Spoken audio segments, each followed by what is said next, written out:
Donc Ludovic, parle-nous de Fragments. Dis-nous exactement ce que c'est et après dis-nous pourquoi tu as décidé de lancer ce produit.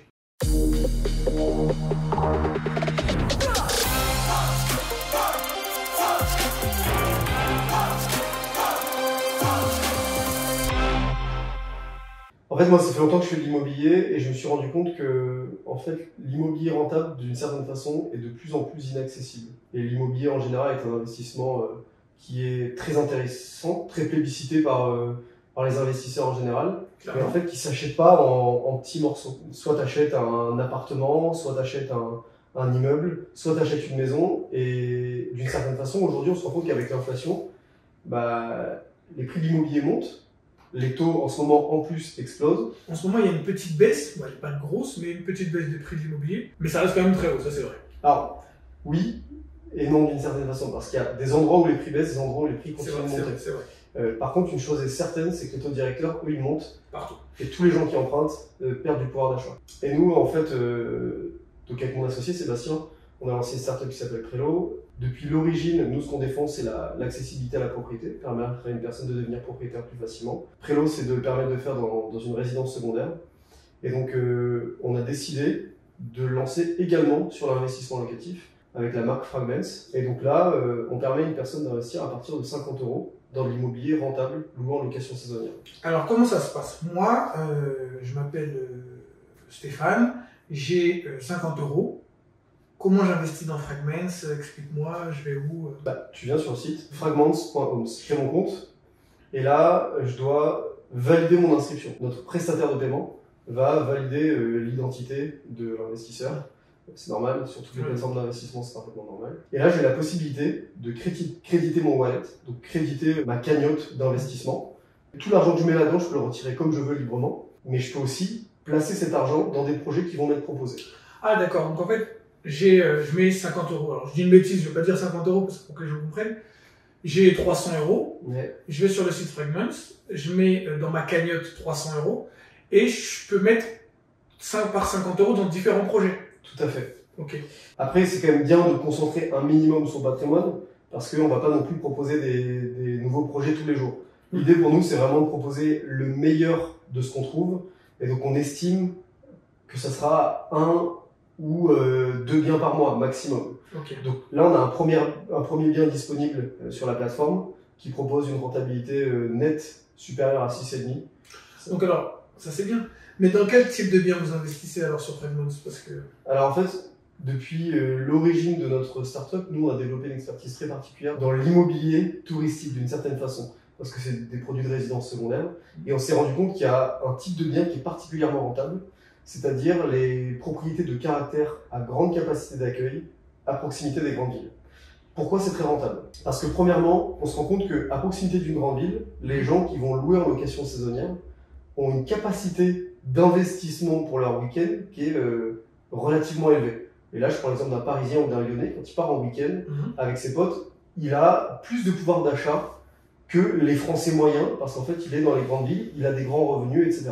Mais en plus, s'il décide de le faire à moins de 1h30 de sa vie, et là, typiquement, au moins d'1h30 de Paris, dans le cas du bien dont on est en train de parler, le prix du mètre carré là-bas, c'est pas le prix de Paris en fait. Clairement, à 1h30 de Paris, les prix ont déjà été divisés par 4. Exactement. Donc, ce qui veut dire que lui a un comportement dépensier d'une personne qui est un Parisien sur de l'immobilier qui n'est pas de l'immobilier parisien. D'accord. Mais en plus, parce qu'on sait qu'il y a des gens qui sont déjà rendus compte que ce décalage permet de capter des belles rentabilités. Mais en plus, on s'est rendu compte que plus on achète des propriétés qui sont grosses et qui ont du caractère et qui proposent des grandes capacités d'accueil et des éléments récréatifs, moins ces gens qui veulent louer en location saisonnière ont une facilité à trouver des biens. Prenons l'exemple d'un Parisien qui veut faire un week-end avec ses potes et qui cherche sur Airbnb maison avec une capacité d'accueil de plus de 10 personnes, piscine, terrain de pétanque, salle de cinéma, jacuzzi et peut-être salle de muscu. Déjà, tu regardes, il reste 1 ou 2 propriétés à moins de 2 heures de Paris. Donc c'est un bien qui est rare, structurellement. Ce qui veut dire que nous, on s'est rendu compte que si on était capable de proposer ces biens-là, donc avec ce niveau de configuration-là, en plus, le prix de la nuitée monte sans pour autant que le mètre carré qu'on a acheté monte.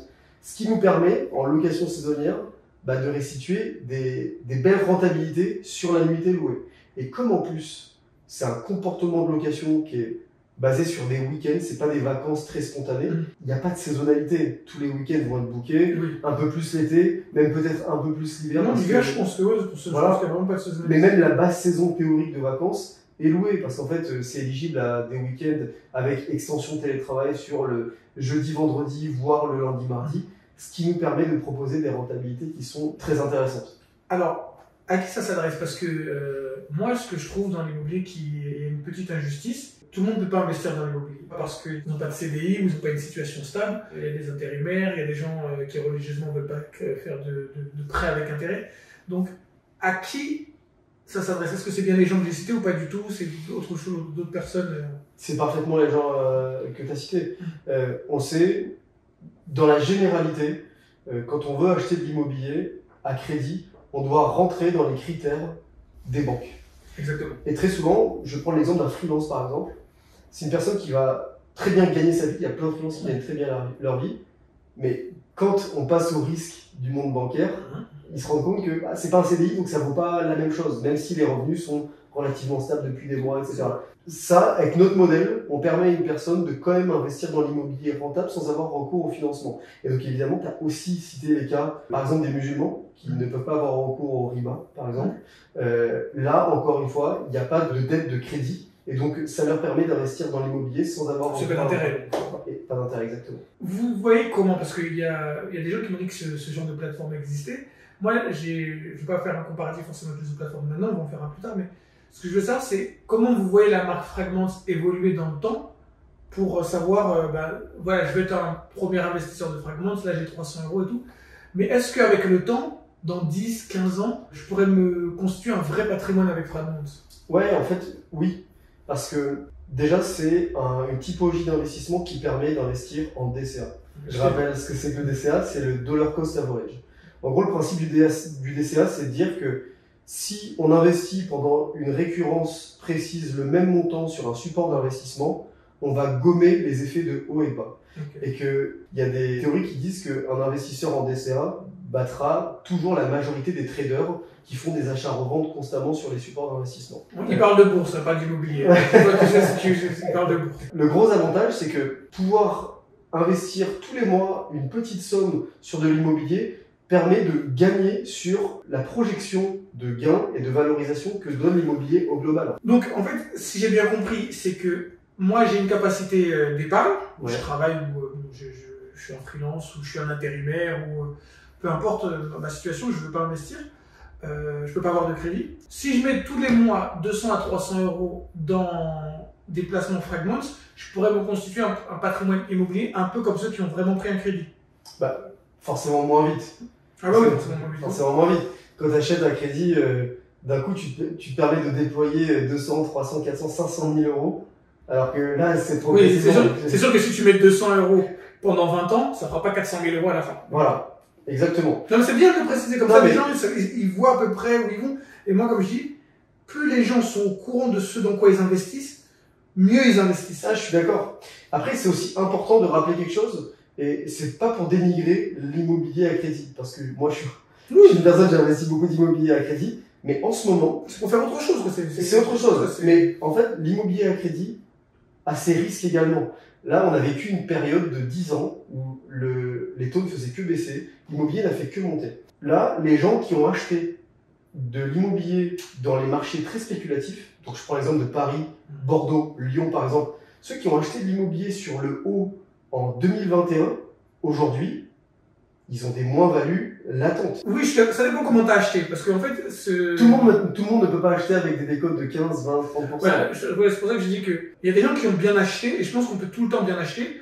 Par contre, c'est sûr que si vous avez acheté le bien coup de cœur à Paris, parce qu'on est à Paris, le bien coup de cœur dans le centre de Paris à 15 000 le mètre, alors qu'en fait ça valait 12 000, mais vous avez acheté 15 000 parce qu'il était bien décoré et tout, oui, là vous avez une moins-value.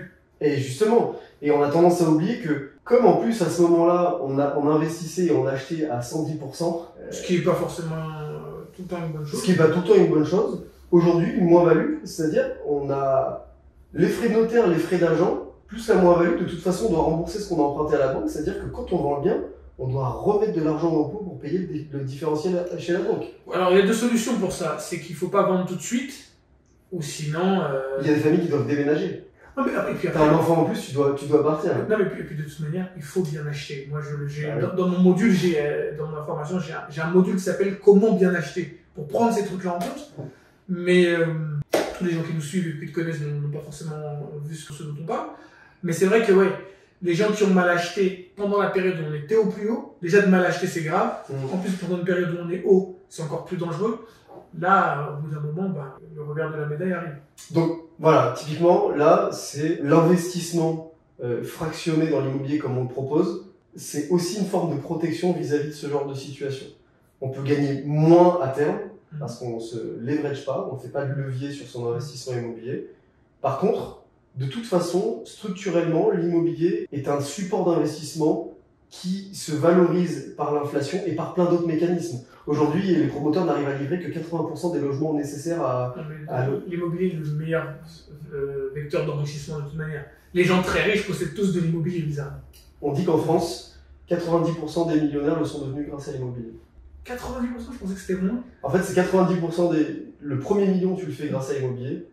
Les millions suivants, tu le fais grâce à les autres supports. Donc tu commences à faire du private equity, tu commences à investir en bourse. Tu te bien, après tu peux en vendre un et commencer à investir dans des boîtes. Je pense que l'immobilier, et moi je le dis, parce que je suis investisseur immobilier, donc je le dis, je pense que l'immobilier, c'est pas le pilier le plus rapide pour s'enrichir, mais je pense que c'est le plus sûr pour s'enrichir, et c'est aussi le plus simple.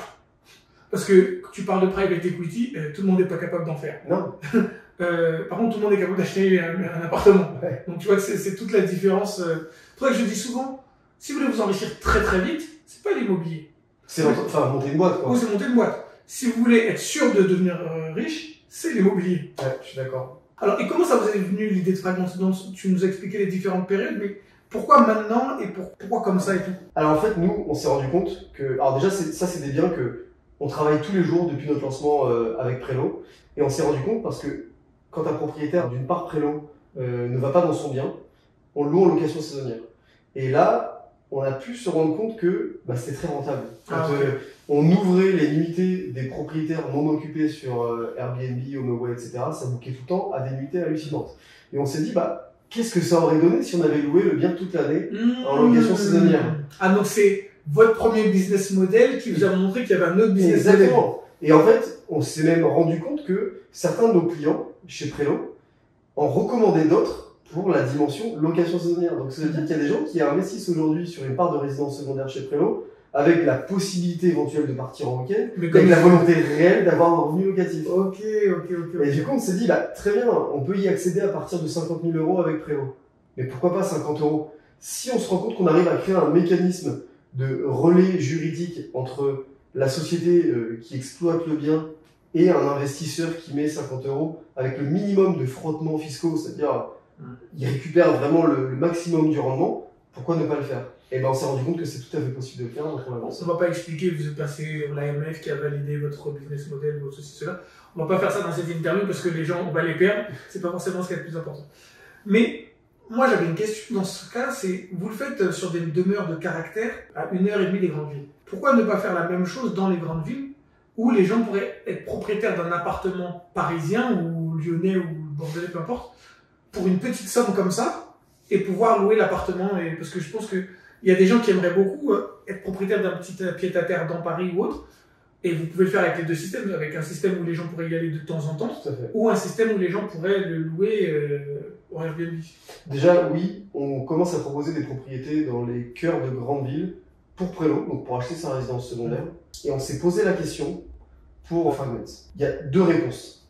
D'une part, pour Prélo, c'est beaucoup plus facile parce que la logique première, c'est de partir en vacances, en profiter, etc. Pour Fragments, c'est plus compliqué parce que, tu le sais, dans les grandes villes, qui sont des marchés de haute tension sur le logement, il y a des régulations qui se mettent en place et qui sont très structurées sur la possibilité de louer ou non son bien en location saisonnière. Et j'ai fait une formation sur la location saisonnière parce que je m'y connais, t'inquiète pas. Dans la formation, j'explique pourquoi je ne fais pas de location saisonnière dans les grandes villes. Pour être à l'abri de toute régulation. Donc, comme ça, je suis pas obligé d'expliquer toutes les régulations parce que je le déconseille. Alors, c'est exactement ça. Et c'est aussi dans cette logique que nous, on se positionne sur ces biens-là parce qu'en fait, il faut comprendre pourquoi une régulation intervient. Une régulation intervient parce qu'il manque de logements en résidence principale, enfin, pour les personnes qu'il faut loger. La mairie doit activer plusieurs leviers. Certains des leviers, c'est la majoration de la taxe d'habitation sur les résidences secondaires, qui continue d'exister même si elle a disparu sur les résidences principales. Un des leviers, c'est la régulation de la location saisonnière. La taxation des logements vacants. La taxation des logements vacants, etc. Mais en fait, ce qui est très compliqué, c'est de se dire, bah là, par exemple, j'identifie un marché ou une ville sans régulation. Qu'est-ce qui va me dire que demain, ils vont pas se réguler? Il faut identifier la tendance. Est-ce qu'il y a une problématique de logement? Et ben, dans les villes dans lesquelles on investit pour Fragments, ce sont des zones qui ont une volonté réelle d'être beaucoup plus attractives d'un point de vue touristique. Donc, c'est la tendance inverse. Ils vont favoriser les biens en location saisonnière pour redynamiser le tissu économique et touristique, alors que la mairie de Paris ne veut pas forcément faire ça. Bordeaux non plus. Et Biarritz, c'est encore pire. Biarritz, qui est censé être une zone de vacances, met en place un système de compensation qui fait qu'il s'oppose au système de location saisonnière. Non, mais ça c'est vraiment les villes. Parce que Biarritz, moi, sur ma chaîne, on peut parler. Biarritz, c'est pas une ville de gauchistes. Et c'est vraiment les villes de riches qui favorisent les riches. Parce que je t'explique pourquoi le système de compensation, et ça n'a rien contre la location saisonnière. Quand même. Parce que pour expliquer le système de compensation, c'est je loue un appartement de 50 mètres carrés en location saisonnière, donc il faut que je loue un appartement de 50 mètres carrés en location à l'année. En gros, c'est ça. Tu prends un bien, tu le mets en location saisonnière, le système de compensation, et il marche pas de la même façon dans toutes les communes. Moi, je parle de Bordeaux parce que je sais que Bordeaux, c'est comme ça même. Mais il y a des endroits où, en fait, pour un bien enlevé sur le marché de la résidence principale et du logement classique, tu dois recréer une unité d'habitation en transformant un bail ou une unité de location commerciale, un bail commercial, en habitation. Chose qui arrive presque jamais dans les zones de haute tension des commerces aussi, en fait. Bravo au maire de Biarritz, c'est qui le maire de Biarritz? Je sais pas. Voilà, ça doit être un centriste avec lui. C'est pas un droitard capitaliste qui a fait ça, c'est un mec... Il y est presque, mais il est pas encore. Donc la volonté vraiment de Fragment, si j'ai bien compris, c'est que vous avez fait ça pour que des gens qui aient peu accès à l'investissement puissent enfin se lancer et devenir propriétaires et surtout avoir une rente nouvelle. Exactement.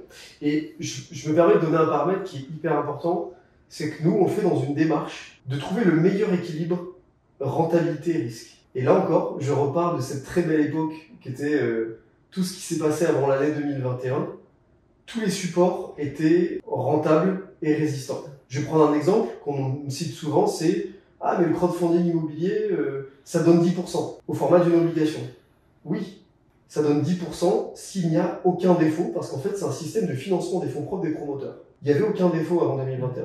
En ce moment, il y a des niveaux records de défauts de remboursement d'emprunt des promoteurs, ce qui veut dire que là où le 10% de coupon sur cette obligation était pricé à une époque en se disant je prends en compte un risque potentiel, ce risque n'arrivait pas parce que le marché est très très montant. Parce que comme le marché montait, le bien valait toujours plus. Aujourd'hui, c'est le cas. Il commence à y avoir beaucoup de défauts. Et donc quand on nous dit non mais attendez les gars, moi je trouve du 10% sur de l'obligation en crowdfunding immobilier, moi je dis faites très attention. C'est ce que je sais que de toute façon ça revient à toujours ce que je dis, c'est que les arbres ne montent pas jusqu'au ciel.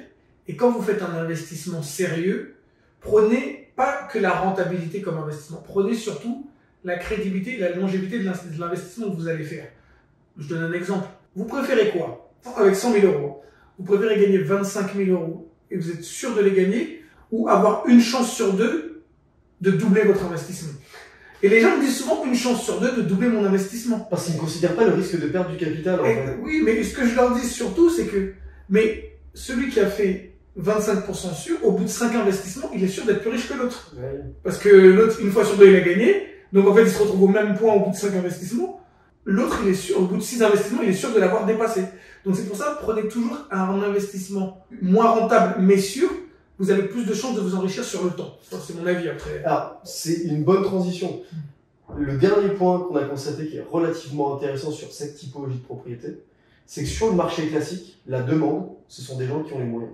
Un acheteur d'une maison de 4 chambres ou de 5 chambres avec piscine, sur le marché classique, c'est un mec riche. Souvent, c'est une personne riche. Et cette personne riche a moins souvent recours au crédit, n'a plus l'envie ou l'âge de se poser la question de combien il achète, ce qu'il veut, c'est ce qu'il fait. Donc, ce qui veut dire que, naturellement, ce marché est beaucoup plus résilient aux crises. En ce moment, avec 5 points enfin, les 4 points de taux en plus sur les intérêts d'emprunt, le marché primo-accédant baisse, parce qu'en fait, les hackers sont des primo-accédants qui perdent du pouvoir d'achat, alors que le marché du luxe... Oui, j'ai vu ça, le marché du luxe en immobilier, je crois qu'il a pris encore. D'ailleurs, on voit que le seul arrondissement qui est monté, c'est le 6e, qui est le plus cher de Paris. Le 6e, pas le 16e, parce que les gens en province pensent que c'est le 16e. C'est pas un arrondissement pauvre, clairement pas, mais il est pas dans les 3 premiers, il est même pas dans les 4 premiers. Disons que c'est un arrondissement qui est coupé en deux. Il y a le bon 16e et le très mauvais 16e. Bah, très mauvais, t'as vu. Il parle du 16e sud, tout ce qui est en dessous de l'avenue de Mozart, clairement, vers Excellence, tout ça. C'est pas du mauvais 16e, c'est du 16e, 15e, on va dire. Ouais, voilà, c'est du 16e, ils ont moins d'argent que ceux qui sont à Iéna. Pour que les gens puissent se situer, c'est l'arrondissement le plus cher de Paris, pendant cette crise, eh ben, il est devenu encore un peu plus cher. C'est exactement ça. Et donc, sur le risque de perdre du capital investi, on a voulu se positionner sur un actif qui est le moins risqué possible, en fait. Ah oui, parce que vu que c'est des propriétés qui sont réservées aux gens qui ont de l'argent, elles sont toujours des prix. J'achète un coupon à 300 € sur une propriété de Fragments. Comment ça se passe si je veux revendre mes parts? Alors, déjà, il faut savoir que ton achat est positionné dans le temps. C'est une obligation, un contrat d'obligation de 8 ans. En revanche, tu as la possibilité de revendre dès maintenant ton investissement. Et nous, on s'engage à racheter la part des sortants dans la limite de 5% du montant total du bien chaque année. D'accord. Donc, vous rachetez, tout le monde ne peut pas vendre. Il y a 95% qui vont devoir garder. Et 5%, je pense que c'est les 5% les premiers qui veulent vendre. Fragments voilà, il faut faire la demande dans les premiers. Voilà, exactement. Merci Ludovic pour nous avoir expliqué ce qu'était Fragments et pourquoi vous l'avez fait. Alors, si vous êtes intéressé, n'hésitez pas, comme je vous l'ai dit au début de cette vidéo, allez sur leur site. Il y a un code promo qui est Lionel, L-I-O-N-E-L en majuscule. Vous allez avoir des avantages si vous tapez ce code promo-là. Comme on l'avait dit avec Ludovic, vérifiez toujours ce que vous achetez. Vous avez un livre blanc. Tout à fait. En fait, on a un livre blanc qui explique toute la thèse d'investissement, la raison pour laquelle on est positionné sur cette classe d'actifs, comme on vient d'en parler pendant quelques minutes. Donc, vérifiez bien ce que vous achetez. Tout investissement comporte des risques. Là, en plus, c'est plutôt transparent parce qu'il y a le livre blanc qui vous explique toute la juridiction et le pourquoi du comment. Donc, lisez bien ce livre blanc. Et pour tous les gens qui n'ont pas accès au crédit, que vous soyez intérimaire, que vous ayez peu de revenus, que vous n'ayez pas des revenus réguliers, que vous soyez d'une confession religieuse qui fait que vous ne pouvez pas avoir recours au crédit, je pense que c'est une vraie solution pour se créer un patrimoine et des rentes. Donc, n'hésitez pas, allez sur le site fragments.homes et vous allez voir, vous allez sûrement trouver votre bonheur. Merci Ludovic. Merci Lionel.